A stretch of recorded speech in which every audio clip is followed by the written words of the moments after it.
আলহামদুলিল্লাহ আমরা ঈশ্বর চরমনের নির্দেশে বাংলাদেশের ভিতরে আপনারা অনেকেই জেনেছেন এই স্বৈরাচার সরকার পতনের পর থেকে দেশে বিভিন্ন ধরনের অরাজকতা সৃষ্টি হয়ে গিয়েছিল। বিভিন্ন নিরীহ মানুষের উপর নির্যাতন, জুলুম, লুটতরাজ, ডাকাতি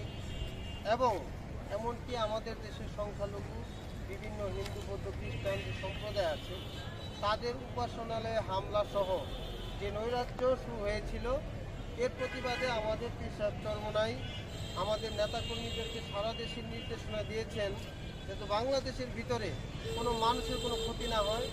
সরকারি কোনো মালের ক্ষতি না হয়, কারো জানের কোনো ক্ষতি না হয়। এজন্য পীর সাহেব চরমোনাইয়ের নির্দেশে ইসলামী আন্দোলন বাংলাদেশের নেতাকর্মীরা সারা বাংলাদেশের ভিতরে মন্দির পাহারায় তারা নিয়োজিত আছেন, বিভিন্ন গির্জা পাহারায় আছেন।